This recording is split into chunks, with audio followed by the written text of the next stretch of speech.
Hello friends, कैसे हैं आप सब। आई होप आप लोग स्वस्थ होंगे, अपनी तैयारी में व्यस्त होंगे। आज हम डिस्कस करेंगे UP TET SST paper 2। Important questions है यहाँ पर। आप सभी लोग देख पा रहे हैं, ये क्वेश्चन पेपर आप सभी का 2021-22 का है। कुछ इसी प्रकार के क्वेश्चंस आपके पूछे जाते हैं, इसलिए आप सभी लोग वीडियो को लास्ट तक जरूर वॉच करिएगा। चैनल पर पहली बार आए तो चैनल सब्सक्राइब करके बेल आइकन प्रेस कर लीजिएगा, इससे नोटिफिकेशन आप सभी को मिलता रहेगा। तो चले स्टार्ट करते हैं। क्वेश्चन यहाँ पर आपका दिया गया है कि अधोलिखित में से किस पुस्तक से कश्मीर के 12वीं शताब्दी ईस्वी के इतिहास का विवरण प्राप्त होता है। तो यहाँ पर आंसर आपका सी सही हो जाएगा, कल्हड़ द्वारा। कल्हड़ द्वारा राजत रंगड़ी रचना की गई है। राजत रंगड़ी रचना किसके द्वारा की गई है? कल्हड़ के द्वारा की गई है।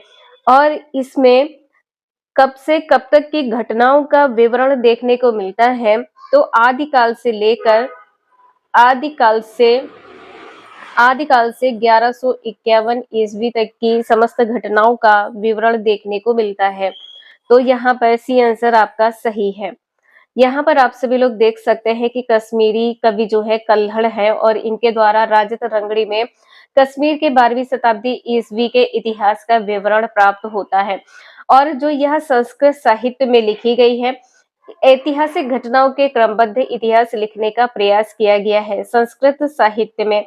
इसमें आदिकाल से लेकर 1151 ईस्वी के आरंभ तक कश्मीर में प्रत्येक शासक के काल की घटनाओं का क्रमानुसार विवरण दिया गया है। तो आंसर आपने यहाँ पर देखा है, सी सही है। क्वेश्चन नंबर नेक्स्ट है, यहाँ पर आपको बताना है क्या सही होगा।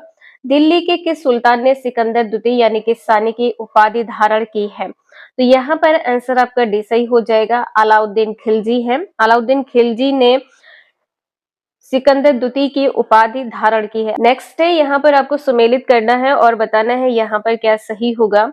तो जो राजा राममोहन राय हैं किससे संबंधित है? तो यह ब्रह्म समाज से संबंधित है। किससे संबंधित है? ब्रह्म समाज से संबंधित है। और यहाँ पर ईस्वी क्या हो जाएगा? 1828 ईस्वी है। और कहाँ से संबंधित है? तो कलकत्ता से संबंधित है। यहाँ पर कलकत्ता हो जाएगा। इसके बाद में जो विवेकानंद है, ये किससे संबंधित है? तो रामकृष्ण मिशन से संबंधित है। और यहाँ पर 1897 ईस्वी में इसकी स्थापना हुई है। कहाँ पर? बेलूर में। कहाँ पर स्थापना हुई है? तो बेलूर में हुई है। इसके बाद में दयानंद सरस्वती किससे संबंधित है? दयानंद सरस्वती संबंधित है आर्य समाज से। आर्य समाज से संबंधित है। 1875 ब्रह्म समाज की स्थापना कहाँ हुई है? तो बंबई में हुई है। ब्रह्म समाज की स्थापना कहाँ पर हुई है? बंबई यानी कि बॉम्बे में हुई है। कब हुई है? 1875 ईस्वी में। इसके बाद में है एमजी रानाडे। एमजी रानाडे किससे संबंधित है? ये प्रार्थना समाज से संबंधित है। किससे संबंधित है? तो प्रार्थना समाज से संबंधित है। प्रार्थना समाज से संबंधित है। 1867 में इसके सदस्य बने हैं। 1867 में एमजी रानाडे प्रार्थना समाज के सदस्य बने हैं। तो यहाँ पर आप सभी लोग सन भी जरूर ध्यान रखिएगा, आपके एग्जाम में पूछा जाता है। एक बार आप सभी लोग यहाँ पर फिर से देख सकते हैं कि राजा राममोहन राय किससे संबंधित है? ब्रह्म समाज से संबंधित है। 1828 ईस्वी में कलकत्ता में इसकी स्थापना हुई है। विवेकानंद स्वामी जो है रामकृष्ण मिशन से संबंधित है। 1897 ईस्वी में इसकी स्थापना हुई है बेलूर में। दयानंद सरस्वती किससे संबंधित है? आर्य समाज से संबंधित है। इसकी स्थापना 1875 ईस्वी में बंबई में हुई है। एमजी रानाडे किससे संबंधित है? प्रार्थना समाज से। और 1867 में इसके सदस्य बने हैं कौन? MG Ranade. Question number next है, यहाँ पर आपको बताना है क्या सही होगा। निम्नलिखित में से किसे मदर ऑफ इंडियन रिवॉल्यूशन कहा जाता है? सभी को पता है मैडम भीकाजी कामा को मदर ऑफ इंडियन रिवॉल्यूशन कहा जाता है। और इन्होंने भारत कब छोड़ा था? तो 1902 ईस्वी में इन्होंने भारत छोड़ा था। इनके बारे में यहाँ पर आप सभी लोग देख सकते हैं कि यहाँ पर क्या बताया गया है। यह महाराष्ट्र की पारसी परिवार से संबंधित थी। कौन? मैडम भीकाजी कामा जो है महाराष्ट्र से संबंधित है, पारसी परिवार से। तथा श्यामजी कृष्ण वर्मा की सहयोगी थी। यदि आपसे पूछा जाए कि सहयोगी ये किसकी थी, तो श्यामजी कृष्ण वर्मा की सहयोगी थी। और 1902 ईस्वी में भारत को छोड़ दिया था। इसके बाद में यूरोप के विभिन्न देशों एवं अमेरिका में ब्रिटिश शासन के विरुद्ध क्रांतिकारी प्रचार में लगी रही हैं। आपसे ये पूछा गया था एक यूपी टेट के प्रीवियस क्वेश्चन पेपर में कि इन्होंने जो प्रचार किया है किसके विरुद्ध में किया है, तो यह विभिन्न देशों एवं अमेरिका में ब्रिटिश शासन के विरुद्ध क्रांतिकारी प्रचार किया है। किसके विरुद्ध किया है? ब्रिटिश शासन के विरुद्ध किया है। और अगस्त 1907 ईस्वी में स्टुटगार्ड यानी कि जर्मनी में इन्होंने भारतीय प्रतिनिधि के रूप में 7वें अंतरराष्ट्रीय कांग्रेस सम्मेलन में भाग लिया है। 7वें अंतरराष्ट्रीय कांग्रेस सम्मेलन में भाग कहाँ पर लिया है? तो जर्मनी में लिया है। कब लिया है? तो 1907 ईस्वी में लिया है। सम्मेलन के अंत में वहीं पर 22 अगस्त को भारत का प्रथम राष्ट्रीय तिरंगा फहराया है। भारत का राष्ट्रीय तिरंगा कब फहराया गया है? तो 22 अगस्त को फहराया गया था। नेक्स्ट है, सुदर्शन झील का निर्माण किस शासक के काल में हुआ है? यहाँ पर आंसर आपका भी सही हो जाएगा, चंद्रगुप्त के शासन काल में हुआ है।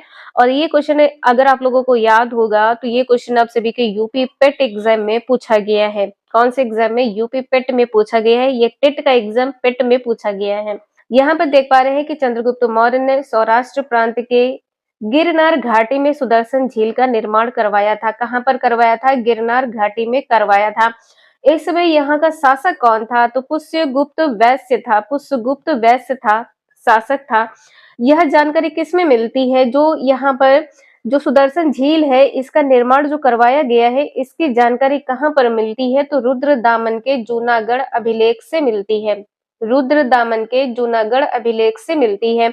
इसी अभिलेख से यह भी पता चलता है क्या कि अशोक के समय में सुदर्शन झील का पुनर्निर्माण करवाया गया। अशोक के शासन काल में सुदर्शन झील का पुनर्निर्माण करवाया गया है। इंपॉर्टेंट है, एग्जाम में पूछा जा सकता है। उस समय राज्यपाल कौन था? तो तुषास्प राज्यपाल था और यह यमन से संबंधित है।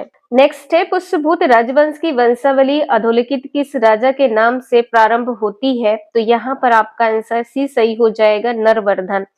आंसर यहाँ पर आपका सही है, नरवर्धन।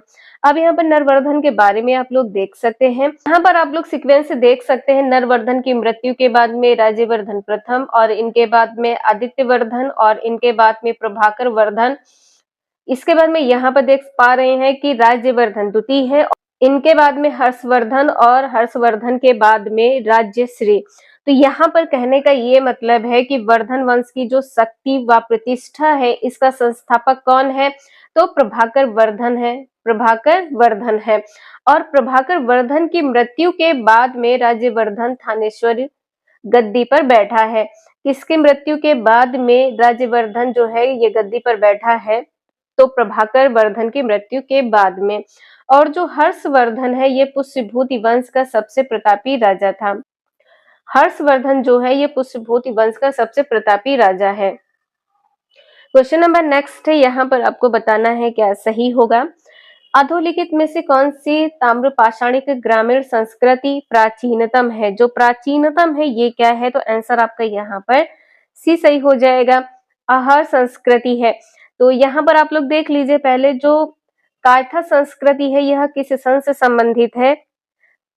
यहाँ पर हो जाएगा 2000। यहाँ पर आप लोग देख पा रहे हैं इसका एक्सप्लेनेशन। यहाँ पर आप लोग देख सकते हैं कि पत्थर और तांबे के उपकरणों के प्रयोग के कारण कहलाने वाली ताम्र पाषाणिक ग्रामीण संस्कृति का सबसे प्राचीन साक्ष्य जो है दक्षिण पूर्वी भारत में पाई गई।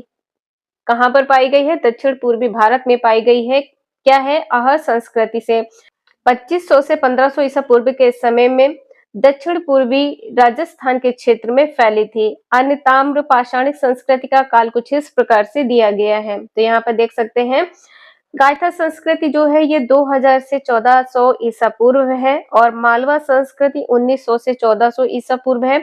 रंगपुर संस्कृति 1700 से 1400 ईसा पूर्व है और जारवे की संस्कृति 1500 से 900 ईसा पूर्व है। तो यहाँ पर आपने देखा है आंसर आपका यहाँ पर सी है। लेकिन यहाँ पर जो आप सभी की परीक्षा नियामक प्राधिकारी हैं इन्होंने आंसर यहाँ पर डी माना है, लेकिन आंसर आपका यहाँ पर सी सही होगा, आहार संस्कृति। क्योंकि आहार संस्कृति जो है ये कब से संबंधित है? तो 2500 से 1500 ईसा पूर्व से संबंधित है। नेक्स्ट है, मौर्य साम्राज्य की स्थापना के पहले समस्त उत्तरी भारत विभक्त था। तो यहाँ पर बताना है किसमें विभक्त था? तो 16 महाजनपदों व गण राज्यों में विभक्त था। आंसर यहाँ पर आपका बी सही हो जाएगा, 16 महाजनपद और गण राज्यों में विभक्त था। महाजनपदों की जो जानकारी है कहाँ पर मिलती है? बौद्ध ग्रंथ अंगुत्तर निकाय में मिलती है, अंगुत्तर निकाय में, और जैन ग्रंथ भगवती सूत्र से प्राप्त होती है।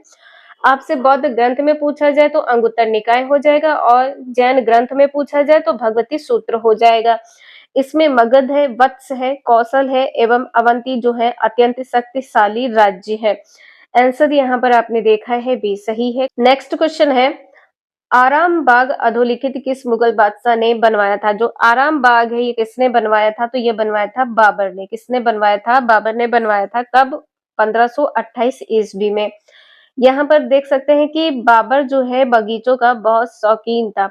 कश्मीर का जो निशात बाग है, और लाहौर का शालीमार है, और पानीपत का काबुली है, काबुली बाग मस्जिद है, और संभल की जामी मस्जिद है, और आगरा का मस्जिद है अब्दुल बाकी द्वारा तैयार अयोध्या की बाबरी मस्जिद इत्यादि बाबर के काल में बनवाई गई है। कहाँ पर? आगरा में। कहाँ पर? आगरा में। इसके बाद में क्वेश्चन नंबर नेक्स्ट है, यहाँ पर आपको बताना है क्या सही होगा। 1916 में भारत में होम रूल आंदोलन की शुरुआत किसने की है? इसकी शुरुआत की है बीजी तिलक ने, बाल गंगाधर तिलक ने की है। कब किया है? तो 16 अप्रैल को किया है, 16 अप्रैल और 1916 में किया है, 16 अप्रैल 1916 में किया है।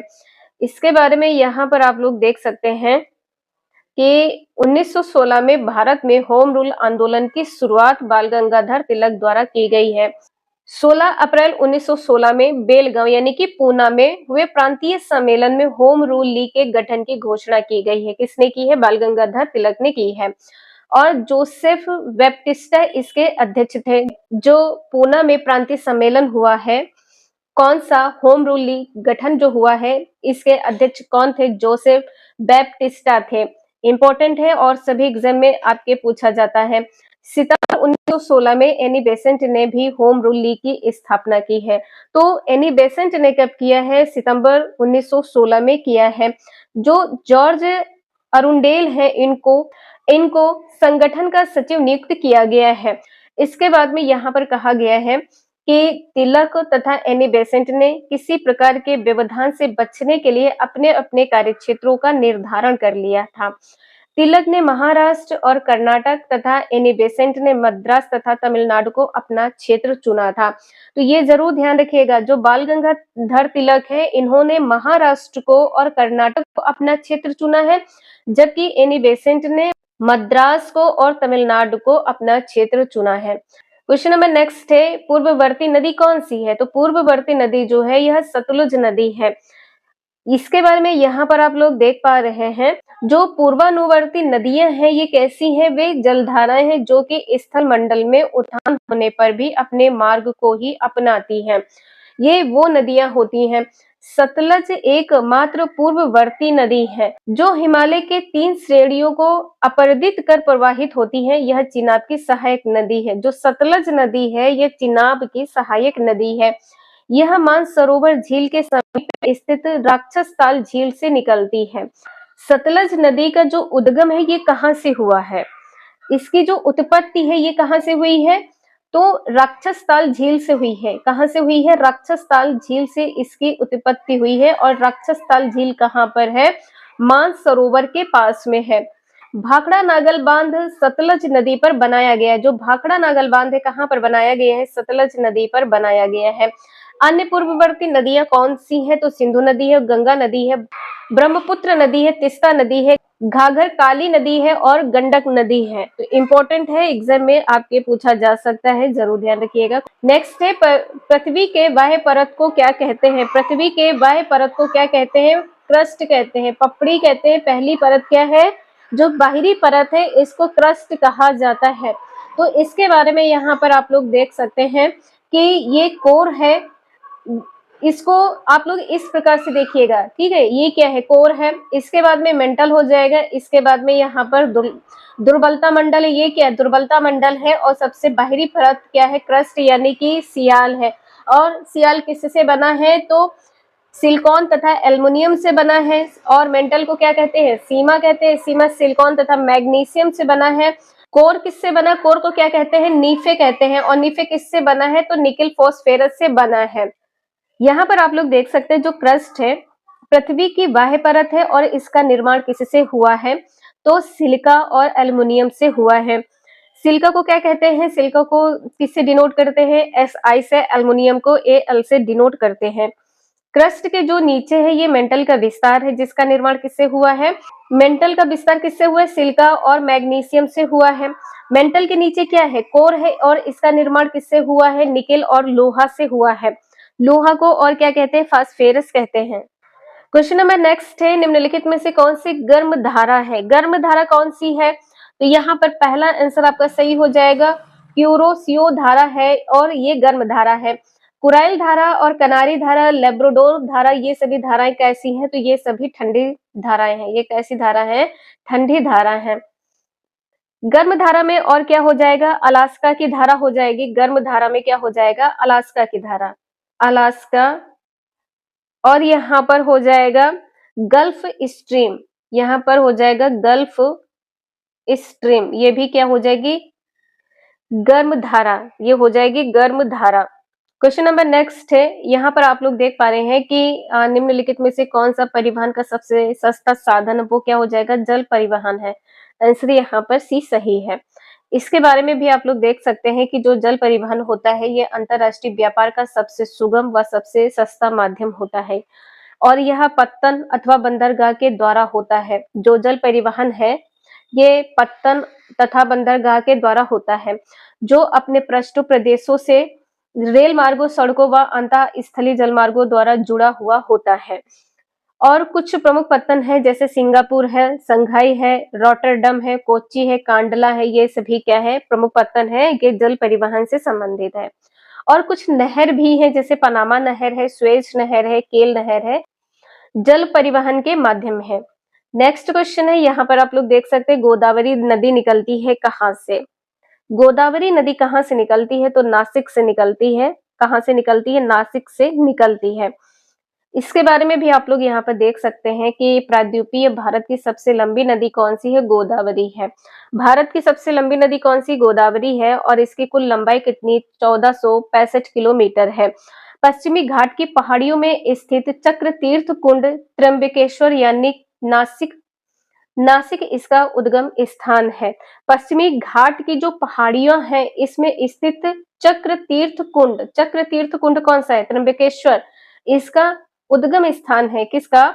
जो गोदावरी नदी है। इसकी प्रमुख सहायक नदियां कौन सी हैं? सहायक नदियां हैं प्राणहिता, पेनगंगा, वैनगंगा, इंद्रावती और मंजीरा, ये सभी क्या है? सहायक नदियां हैं। दक्षिण भारत की सबसे लंबी नदी होने के कारण इसे दक्षिण की गंगा कहते हैं। कौन सी नदी है? तो गोदावरी है। ये सभी क्वेश्चन आपके 2021-22 के क्वेश्चन पेपर में पूछे गए हैं। आज के लिए इतना ही, मिलते हैं नेक्स्ट क्लास में। वीडियो यूजफुल लगी हो तो लाइक एंड सब्सक्राइब जरूर करें। Thank you for watching this video.